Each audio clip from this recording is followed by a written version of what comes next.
Hello everyone, welcome to Buzz Bites. For those who do not know me, I'm Supriya, a physicist and a tech entrepreneur. Since the age of 2, I wanted to become an astronaut and join NASA. I haven't succeeded yet, I pivoted. I'm very excited today to tell you all about our guest for the first talk who has joined us all the way from NASA. Ladies and gentlemen, please welcome Dr. Brent Bos, Senior Research Physicist at Goddard Space Center. He specializes in application of optical sciences and space exploration and has more than 25 patents under his belt. He has worked on James Webb Space Telescope, Phoenix mission, and currently involved in another critical mission at NASA. I don't want to throw away any spoilers, so tell us a bit more about yourself, Brent, and your role at Goddard.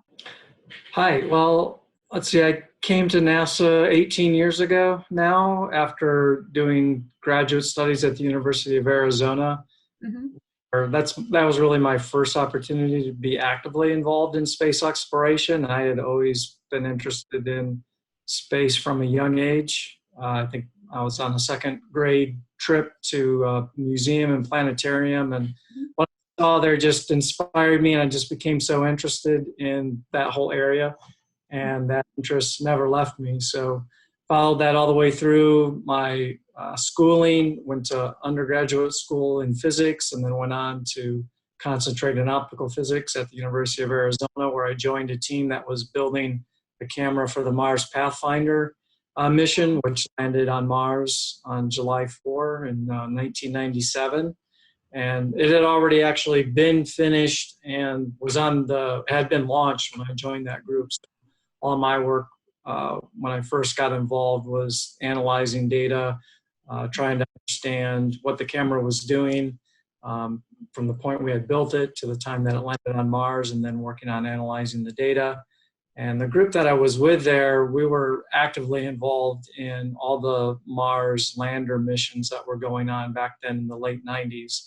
So part of my graduate studies were supporting the Mars Polar Lander mission, which unfortunately crashed when it arrived at Mars in 1999. So that was kind of a big setback, both personally and for the whole group there at the University of Arizona. But we were building several other cameras that eventually went on to fly in what we call the Phoenix Mars mission.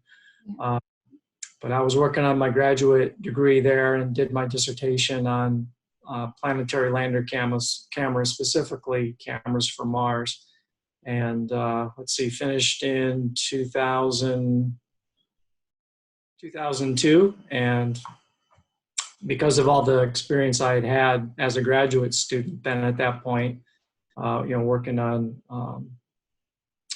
space exploration and building hardware, which is kind of a specialty. There's lots of folks that analyze data, do things with data, and it's kind of easy actually to get a hold of that data, but to actually build the things that acquire the data, that goes into that. So I felt very fortunate that NASA wanted me to come directly work for them after getting my PhD. A lot of times we do postdocs first at NASA before we bring people in, so I felt very fortunate. I was able to move from Arizona out to just outside Washington, D.C. That's where the Goddard Space Flight Center is. And started working for NASA 18 years ago. Oh, that's 2/3 of my age. So there goes the experience. Can you tell us a bit more about, like, you touched upon the Mars mission, the Mars exploration mission. Could you just tell us a bit more, like, how the water was discovered and what's its role, because it was one of the biggest discoveries that happened at the time. Yeah, so on Phoenix, during the Phoenix mission, we were worried about the goal of the Phoenix mission, the Mars lander mission, was actually to do a follow-up observation to what had been potentially discovered from orbit, which was hydrogen buried in the Martian surface, which assumed was bound with oxygen. It was actually water. So that was the main selling point for the Phoenix Mars mission, and why NASA headquarters decided to fund it and ultimately carry out the mission.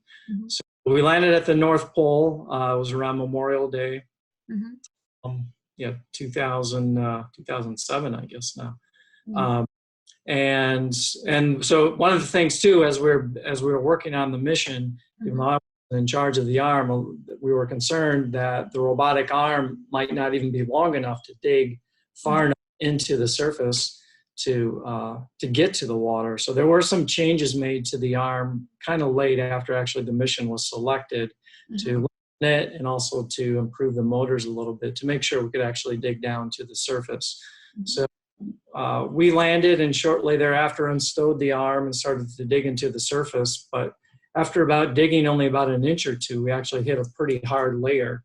We thought it might be water ice, but we weren't sure. So over time, over actually several weeks, we watched what happened to that area that we were excavating.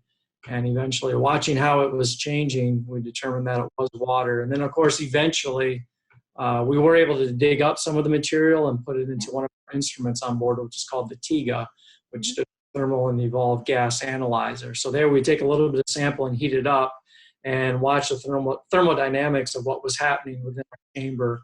And right at the point where you would expect a release from water, that's what we saw. So that was corroborating evidence to what we were seeing just in our cameras themselves and knowing what the temperatures were on the surface. So that was the main goal of the mission, to prove that there was water just below the surface on Mars. Unfortunately, we actually didn't even have to dig that far, so we kind of lucked out from that standpoint. The real difficulty actually for that mission early on was figuring out how to get even little bits of that hard, compacted, frozen surface into the TIGA. So there were a lot of times where we were digging and then we would want to take pictures before we put the sample into the TIGA, because the TIGA only had a limited number of chambers. It's not like you could use it over and over and over. So you want to make sure that you were putting in a very interesting sample every time you went instrument. So there was a lot of frustration involved because it took so much work just to get a little bit of sample. And then when we would image it, it would look good, but by the next day you would image it again and it looked like most of the water had just sublimated out of the robotic arm scoop. So there was a lot of work that went into figuring out, okay, how do we make sure we've got a good sample, but can get it into the TIGA quickly enough before all the water is driven off just from the thermal forcing that's in the ambient environment on Mars. So there's quite a bit of consternation involved with that, and it was a lot harder, and it was kind of a lessons learned for me as missions I work on, particularly so for like OSIRIS-REx right now, where we want to go grab a sample, actually suck up a sample in reverse and bring it back to Earth. What you find is places you've never been to before always throw surprises at you. And interacting with these planetary surfaces, the regolith, is not as straightforward. It never behaves in the manner you expect. And we're seeing that right now on the Mars Insight mission too. We have this mole that's trying to dig down into the surface, and that team, although I'm not actively on that team, just hearing about what they're doing, they're having a lot of issues with that mole trying to dig down into the surface as well. So these planetary surfaces always throw surprises at you, and they're always more clever than what would be. So it's important to have a lot of flexibility in what you bring when you do these types of missions. So I'm pretty sure like you do a lot of rehearsals before you send that, costly instrument out there. And what are the challenges that you face when you're kind of simulating that kind of atmosphere over here on Earth, especially when you're on a mission like OSIRIS-REx, sorry?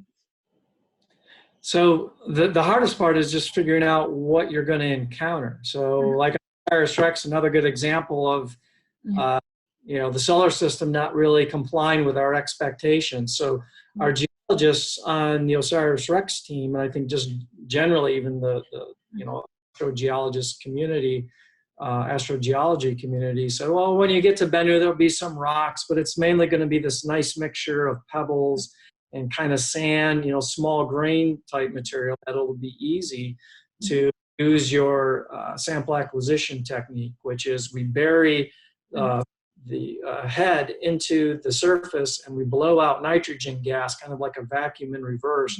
Will force material into the periphery of the head, and it will get captured of basically kind of like a filter.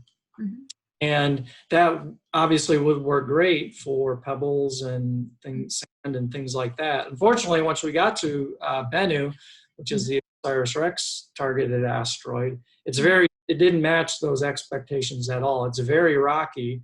And in fact, we had a very difficult time actually finding a sampling site that we think will be safe for the spacecraft, but also have enough loose material that will be able to suck in reverse, actually suck up this material and bring it back with us to Earth. So part of the challenge, to get back to your question, the challenge is just trying to figure out what are you going to encounter at a place you've never been to before. And usually, like in the Bennu, we have some observations, but not very good. Kind of our best observations were radar observations, which didn't tell you hardly anything about what the surface actually was. It just told us what the general shape was. So that's probably the biggest thing, is trying to figure out, okay, what's a good analog? If you really want to test it on the ground, what's a good analog for doing that? And of course, in the case of Bennu, it's a microgravity environment. Yeah. And so there you have to try to come up with a way to not have gravity involved in your little experiment. So we did have some people fly on these parabolic flights, get small durations of microgravity, and we had a little sample box set up with rocks and sand and things like that, and it all went very well. But again, that was using small pebbles, and some sand mixed in and things like that. So it'll be very interesting when we try our first sample acquisition attempt to see how well that test corresponded to what we actually saw in Bennu. In the case of Mars, I mean, one advantage is that we've sent a lot of probes there now. We've studied it a lot from orbit and from the ground and the Hubble Space Telescope. And so we have fairly good ideas about what it's like. So there are places you can go to on Earth that when I was at Arizona, we would take the instruments we were developing and go and pretend we were on Mars, how they worked. And so those are a lot of fun. I really came to enjoy the field work we would do when I was at the University of Arizona. And we still do some of that. I've been at Goddard for a while. We had a pretty big program where we were studying dust devils that were occurring naturally in the desert Southwest because of how prevalent they are on Mars. And we think that the localized small little dust devils on Mars also play a role in generating the global dust storms that happen periodically on the surface. So yeah, it's actually a very nice area in Arizona where it's almost like clockwork during a certain period of the year where you'll generate a lot of devils. So there are several field experiments we've done since I've been at NASA where we've taken a variety of instruments out and studied dust devil activation and how they evolve, how long they last. Mainly, so from, it's sort of interesting, obviously, from the science aspect, but our main reason for doing it was to test out this instrumentation that we'd really want to fly to Mars to study those kinds of things. That's kind of interesting. You have been involved in like so many missions for now. Do you have any idea, like you must have an idea, like how to propose these ideas when they're like, when they don't have any, because these are technologies that you're developing and you do not necessarily have a prototype at this stage when you're proposing, a huge amount of money to be invested in an idea. So what do you do when you get an idea? So one thing I was surprised coming to NASA is how much, because you think of NASA as being cutting edge and always being on the forefront, which we are in terms of space exploration and trying to learn new things. But to try to make that happen, there's actually quite a bit of trepidation about trying new things. So it's always you try to prove when you're proposing these things that the thing you're proposing to do is actually not that much different than what's done before or done in a chamber somewhere on the ground. So we call that technology readiness level, or TRL. It's a key buzzword, and people always want to know when you're proposing something, what is your TRL? TRL. Yeah. Low TRL, you may still be able to do it. So like on James Webb, we had a lot of very low TRL technologies that we were proposing to use to make that mission work. But you had to, because to do the science that we were being asked to do, it was the only way to achieve that. So there's that balance between doing something new and exciting and ensure that you're using something that's already proven itself out in space. So there's always this tension to make that work, and some proposals will take more risk than others. So large missions like James Webb, which is probably going to be a $10 billion project by the time we launch it and it reaches the end of its operational life, you know, those, we took a lot of risk early on, but also spent to try to reduce the risk and demonstrate that it will actually do what we need it to do. Some low-cost missions are willing, because there isn't a lot of money involved, NASA is willing to fly very low technology readiness material. So there's kind of a balance. There's a mix of what you want to do. On the planetary missions, typically, it's kind of a middle ground. You're trying to, you're usually not doing something completely new. There might be one or two new things in the mission that are new, like, you know, the Mars Curiosity rover that landed on Mars, and that whole landing process with the spacecraft and everything. That was all very risky and very new. But most of the other things on that mission were not particularly risky. So there's always this tension between being able to do something new and exciting, but also not having to try to develop too much new technology to make it work. So you mentioned you worked on changing the way the instruments work and like developing some of the special cameras. Can you tell us a bit more about that? So, yeah, I didn't think I would develop somebody who had done a lot with planetary cameras. I've always been interested in optics, particularly how telescopes work, and certain instruments do a better job of observing things. When I was a kid, I had just a small telescope and cameras, and you'd play around with those things and try to make them work better or try to improve what they were doing. And I got more interested in how all those things work. But just happened to be when I went to the University of Arizona, I didn't know that. I went to the University of Arizona because I knew in a general sense that it was heavily involved in all kinds of different NASA-related research, which is what I wanted to do as I was studying optics, was apply that to space exploration.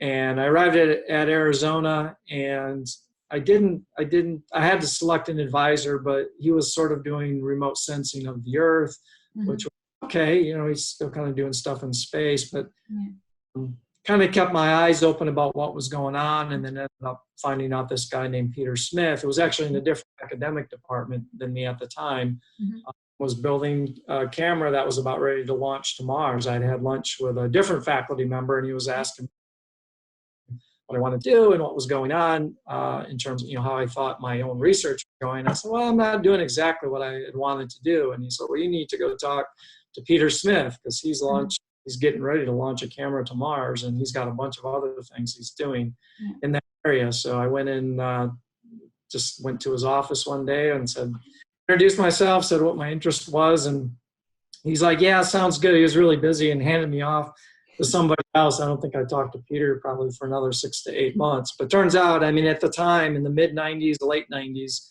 if you wanted to do Mars camera instrumentation in particular, that was the place to be. And got involved with that group, started to work on, analyze the data that was coming back from our Pathfinder, and then started to work on the other cameras that we were building for other missions that were coming up in the NASA portfolio. And I just became really interested in it. It was a nice mixture of planetary sciences, which I was interested in, and also doing formal work in, and I was doing formal academic work in optics too. It was just a nice mesh, and ended up just really enjoying it.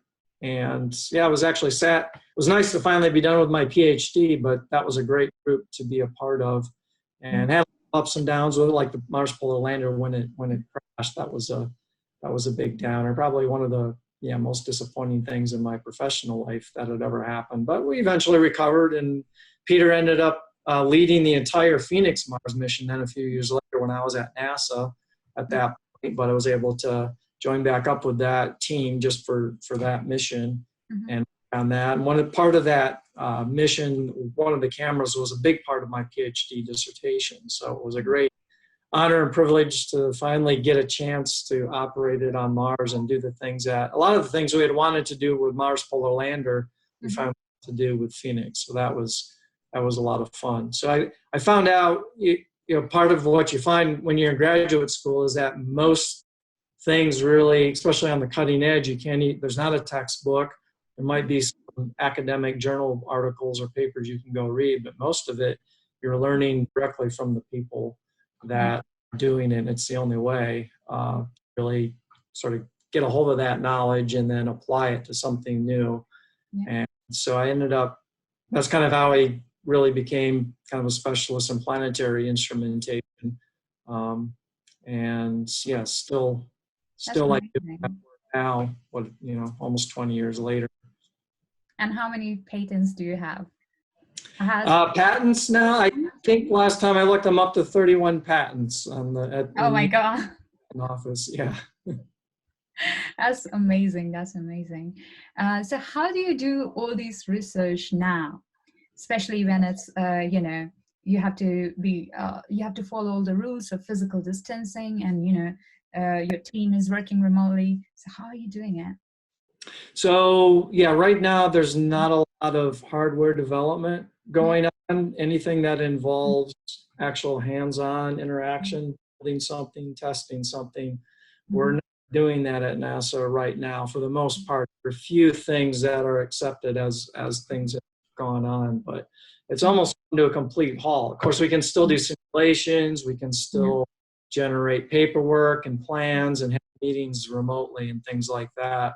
So one of the other missions I'm supporting right now is the Lucy Trojan asteroid mission, which is supposed to launch in 2021.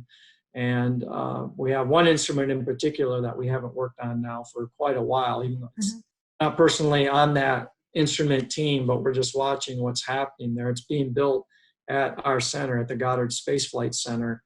And we haven't done any work now for many weeks on that. We're hoping maybe within the next week or two, we might be allowed back in, and that we'll be allowed to do a few things so that we don't continue to take a day-to-day hit on the schedule. For a while, we were having issues with things that were being built for the mission in California, because California was shut down early on and pretty aggressively as well. So in every state here in the United States is treating it a little differently. So some places are still kind of business as usual. They're just practicing social distancing. Other places are, they can't even go in the office, and they're, don't even talk to them yet until restrictions are lifted. Now on OSIRIS-REx, which is an active flight mission, right, which has a spacecraft that is currently in orbit about an asteroid. We're still flying that mission. Back on April 14th, we demonstrated our ability to fly down to the surface, got within about 35 meters as a practice run for when we actually go to take the sample later in the year. That was all done pretty much from home, which is amazing to think about. There were a few people at key consoles in Colorado, in Arizona, and of course the Deep Space Network. But almost all of that was done from people like this, working out of their home offices and making plans and making agreements and writing the commands from their home, which is pretty amazing. You couldn't have done it probably even 10 years ago. You probably couldn't have pulled that off. So on OSIRIS-REx, our leadership team is always looking at, what can we do on the mission safely and successfully without putting the spacecraft at risk? Because we've done all this work now. There's no reason to do something stupid or something we can't do safely. So the team is always looking at, okay, what's our next big thing? So our next big step in the mission is called the match point rehearsal, which is where we fly even closer to the surface and we try to match the rotation rate of the asteroid so that we can just send straight down to the sample point. And so the team right now is looking at, okay, how much more work is that going to be compared to what we just did? Can we do it safely if we still have all the social distancing and lockdown procedures in place? So that's being evaluated on a day-to-day basis to make sure we can actually pull the mission off. Because we have margin. We don't have to necessarily keep to a certain timeline on that mission. There are certain key things we have to initiate to get back to Earth when we're supposed to, and we only have enough fuel on board to do certain things. There are some constraints, but all of our plans are always done thinking about margin, thinking about things going wrong. We didn't necessarily think about a global pandemic at the time. Fortunately, we had margin to play with, and so we're going to be evaluating that constantly until everything is lifted and we're kind of back to normal. But fortunately, the one good thing with OSIRIS-REx is because the team is already distributed across the country. We have a group here at Goddard Space Flight Center, which is outside of Washington, D.C. We have a group that does commands and image processing and data processing in Arizona at the University of Arizona. We have a group at Lockheed Martin in Colorado as well, and some people in California. So we were already used to doing a lot of stuff remotely.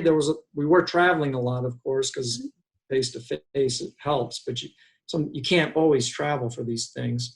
And so we already had kind of under our belt experience working remotely and talking to each other over Skype and other things like that, WebEx, all these different tools that are available now. So I think we were already in a pretty good position to transition to this kind of new normal that everybody is working under. So hopefully that will continue to be the case. But like I said, we're going to evaluate every week about, okay, what should we try? Should we postpone that, or can we safely do it? So I was actually, personally, I was surprised. We went ahead with what we call the checkpoint rehearsal, because that was a big deal, flying the spacecraft that close. Definitely. Surface.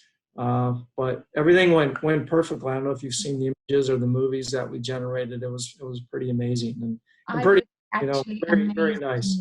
Yeah, I was actually amazed to see those images that you shared, of the rehearsal. That didn't look like, you have collaborated with your team like remotely, and all of that has happened. So, when I looked at the image, I just wanted everyone to know like how much work has gone through in developing those images, getting those images and processing those images. And all of that has been done remotely, and pretty much anything and everything can be done remotely these days. There's no excuse. You guys have nailed it. And there's a few key things that I have to take because of the security on some of the flight networks that we're on. So there were a few people, I mean, we're talking a handful of people being on site. Had to physically go to like Lockheed Martin and we're at Arizona, but all the majority of the team was working from home, which as a kid, when I used to play video games, I'd imagine I was exploring space, fighting space aliens, and this was like the closest that you could actually go. I'm actually typing stuff and something's happening out in space. It's unbelievable. That's so true. So do you have any self-isolation tips from astronauts at NASA? Because they are like masters of self-isolation, if you like. Yeah, I haven't, I've seen some of the media has been doing some stories on them. I actually haven't read what they've said. A couple of years ago, I was involved in the astronaut selection process as an interviewee. So I was on there for about a week and talking to different astronauts. Spent a lot of time actually with Scott Kelly, who was, I think, the record for the time on, in space. And he was really, I'm not sure why, but he was really involved with the particular interview group that I was with. And a lot of them were talking about how, first of all, it helps to be busy. So even though it can be hard to get work done, it's actually nice to have a list of things you're trying to do every day. I think that really helps. It takes your mind off things.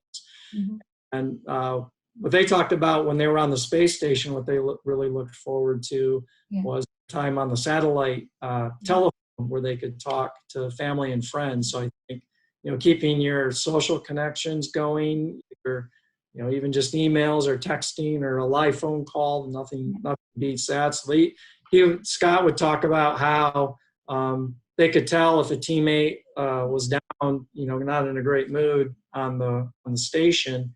That sometimes if there was a special event coming up, like maybe a family member was having a birthday party, or there was a special thing that they were going to miss out on because they were in space, some of their crewmates would give up some of that satellite telephone time so that person could have a little extra time on a special date. So I think, using those same types of strategies, making sure you're staying in contact with people. And like I have a family there's 4 other people in my family, kind of keeping an eye on, okay, who's doing well, who's not. Yeah, definitely. Space and should be left alone, and things like that. But, I've done a few other, like we were talking about doing field experiments, a couple of Mars mission, human Mars mission simulations, as well as the robotic ones, where I think the longest one was a little over 2 weeks.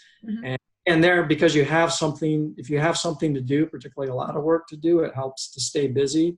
But I also think it helps you to look forward to the things you enjoy. And there might be a particular task you're really looking forward to. As long as you have something that brings you excitement and energy, to do once a day, even though everything else may be a grind, I think, in general in life, that's one way to get through hard times, is to think about something good each day and give yourself an opportunity to do that. And I think exercise is really important as well. I've been lifelong believer in getting some kind of exercise every day. So even at home here, we have a small gym, and I've been working out every day. It also makes sure you have to take a shower every day. So you just get cleaned up.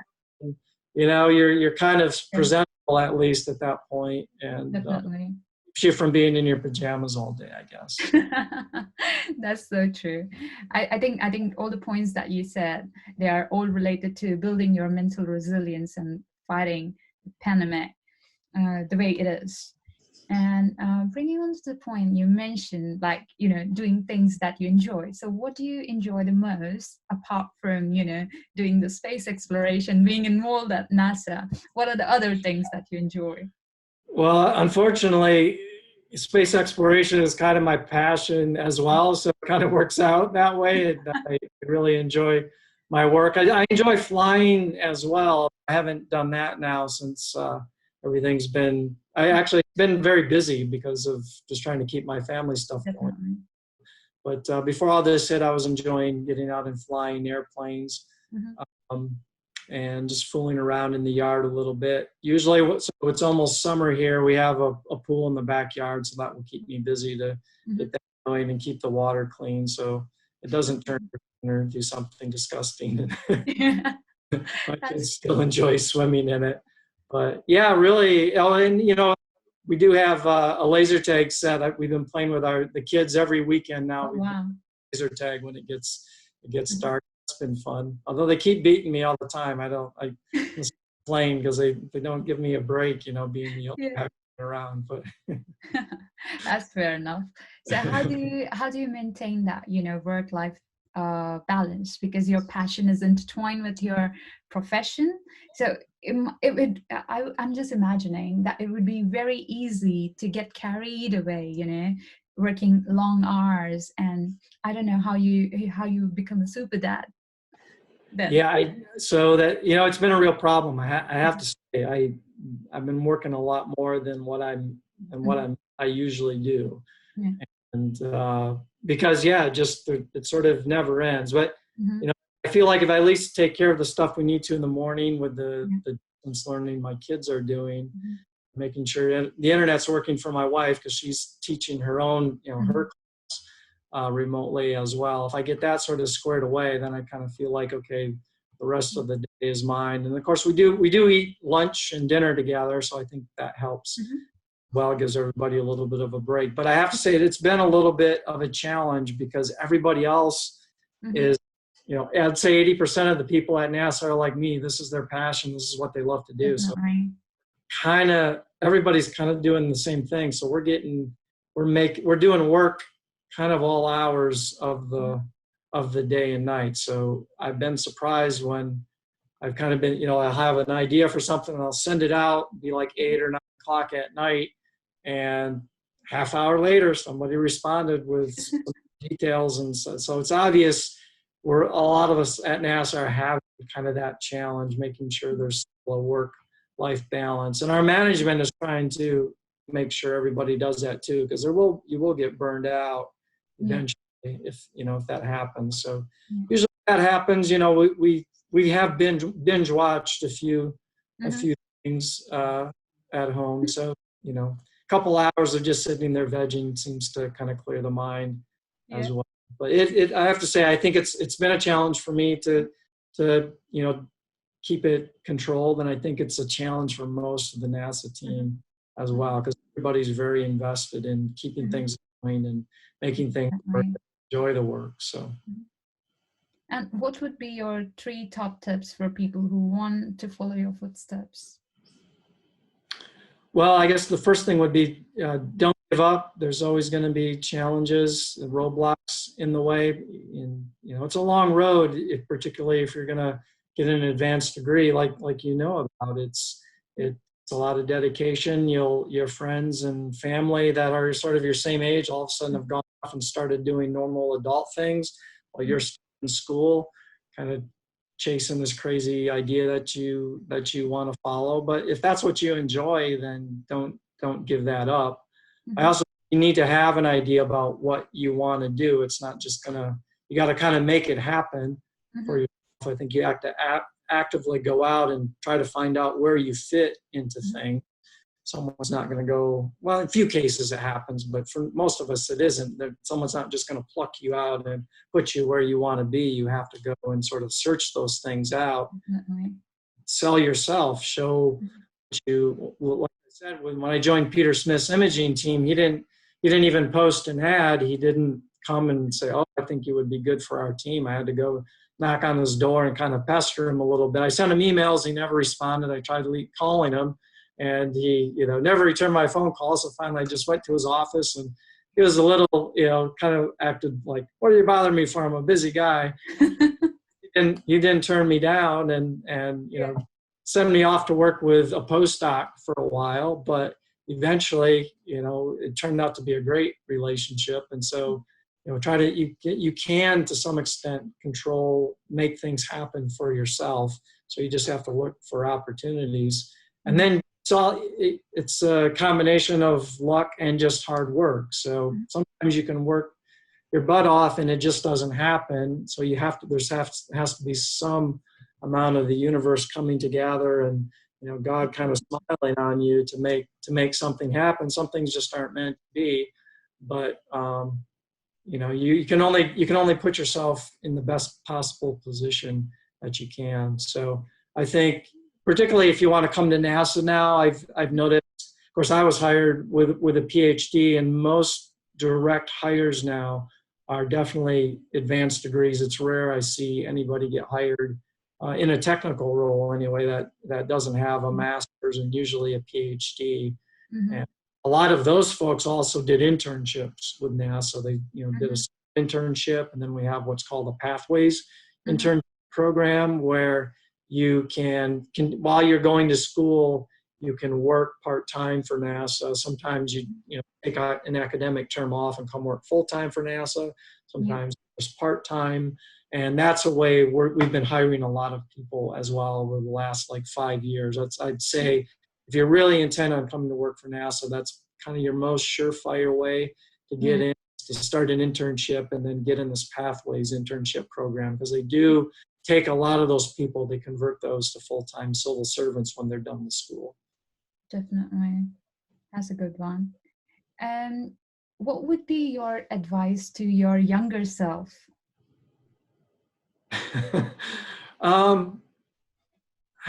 Things didn't go exactly as I planned, I guess, but, I kind of stuck to the vision that I had. I guess to my younger self, I'd say just keep believing in what you're doing. There were certainly times where I thought about, okay, well, there's other things I could do that would be interesting. And, while I was in graduate school, I was working for a great company on the side as well, doing research and development that I really enjoyed. I was doing automotive research. That's where most of my patents we talked about earlier have come from. I really enjoyed that, and had certain things opened up in the area of space exploration, I might still be doing that. That was, in some senses, even more basic research, because we're doing all kinds of crazy stuff. So this was, that was in the mid 90s, late 90s. And all the stuff that's now on cars were things we were researching then. All the cameras on cars now, lane change monitors, reverse aids, windshield wiper, rain sensor, all that stuff we were doing with, very early on technology that was still very early back in the 90s. I really enjoyed that. But if you have a passion for something, keep looking for opportunities to make it happen for yourself. Definitely. That's a really good point to take away from this interview, that if you are passionate, if there is a will, there is a way. So find your way. And we talked about, like, what advice would you give to your past, yourself when you were younger? What do you want to become next? What is next for Brent now? Well, I'd still like to go into space myself. So, you want to be an astronaut as well? Yeah, I'd always, in my mind. So I'm in second grade. Decide, okay, I want to do space exploration, but I didn't really know what that meant. I knew there were astronauts. I knew kind of what astronomers did. I didn't really know about all the other work that goes on. So I've been involved with the astronaut selection process a couple times, like talking about earlier. I've been definitely with Scott Kelly and evaluated whatever they're looking for that I at the time, but you just try. And I think there are going to be more opportunities, particularly with all the private space flight opportunities that are going on. Sure, want to do something crazy, because I think going into space just for the fact of going into space doesn't necessarily interest me, but to do an interesting experiment, maybe with something that we're planning to somewhere further out into the outer solar system, or to Mars or Venus or something like that, we would totally like to do that. So, probably 20 years ago, the idea of, at my age now where I am, being able to go into space probably be a realistic goal, but I think now there really is a chance. Elon talks about dying on Mars, so I'm not sure I want to die on Mars, but you're going to die anyway. You might as well die somewhere interesting, I guess. I think there's hopefully there will be more opportunities for folks to do experiments, their own experiments in space. I think that could be very interesting. Even Tom Cruise, Tom Cruise is going to do a movie with space station. So Tom Cruise is older than I am. And of course, we launched John Glenn. I think he was in his late 70s. So, I heard about that. I'd like to go into space myself yet. I've sent a lot of stuff. I've built a lot of stuff and operated things in there. I'd like to see for myself what it's like personally. Yeah. Yeah, definitely. And if you need an assistant, I'll be more than willing to volunteer. Right. Just on that note. Well, thank you so much, for answering all my questions. And, you have been an inspiration since I know you. And I've been following you since 2016. So it's been 4 years. Get to know you really well and find out all about your patents, what you have done, and you have inspired me so much. And I'm holding on to my dream of becoming an astronaut. And hopefully together, maybe we can go to space. Yeah, maybe, right. I really think it's serious. I mean, you have Virgin Galactic, and you have just Jeff Bezos, Blue Origin, of course, Elon Musk stuff. I think there are going to be opportunities for people to do something in space themselves, and not just the NASA or the ESA or the Russian space, astronaut program. That's very difficult, obviously, to get into. So I'm hoping that once that happens, the general public will be more interested. Or again, I'm at how I love it, obviously, but even my own kids aren't all that excited about space. They're kind of like, oh well, I know that happens and it's kind of cool, but they're interested in other things. So I'm hoping that that will help revitalize interest, that it's important for us just as a species to stop looking down and continue to look outward and challenge ourselves and find new opportunities and new resources. And in my mind, a lot of it is available in outer space. So I think it's important. Definitely. Well, thank you so much. Okay. And thanks to our viewers for watching us. And let's say goodbye. Thank you.